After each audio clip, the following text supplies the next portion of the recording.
A life-saving health watch this morning, examining yourself for skin cancer. This is the most common form of cancer affecting more than 2 million Americans every year.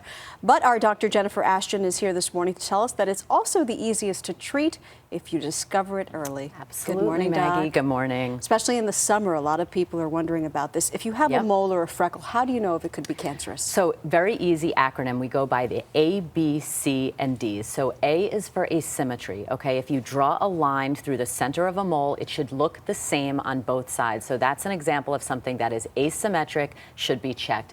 B is for border. So when you look at the outer rim of this mole, it should be smooth, it should be uniform, not scalloped or frayed edges. And that's an example of something that the border looks irregular, should be examined. C is for color. Again, within the mole, all the colors should look uniform. It shouldn't be light on one side, dark on the other. Again, this looks irregular in terms of color. And D is diameter.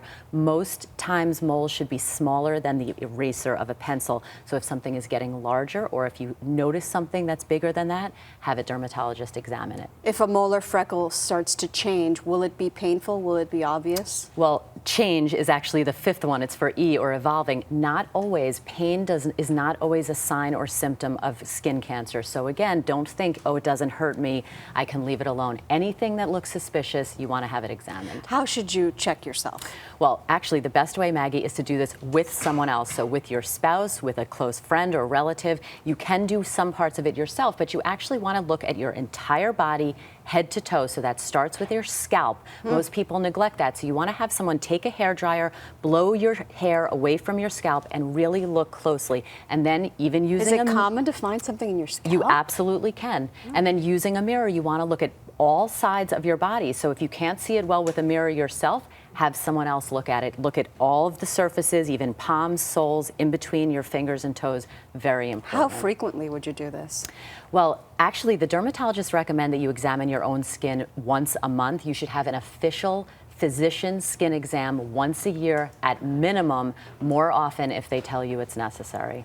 As always, we want to be preventive. So what is the best way to prevent skin cancer in the first place? Exactly, and this bears repeating again and again. First of all, you really want to avoid peak sun exposure, which occurs between the hours of 10 a.m. and 4 p.m. usually. You want to avoid getting a blistering sunburn or even a painful sunburn. Use that SPF. Greater than 15 is really important. And reapply the sunscreen regularly, as often as every 2 hours. Great stuff as always. Very important. Jen, thank you so much. Bet, Max. A lot happens early on The Early Show, weekday mornings on CBS.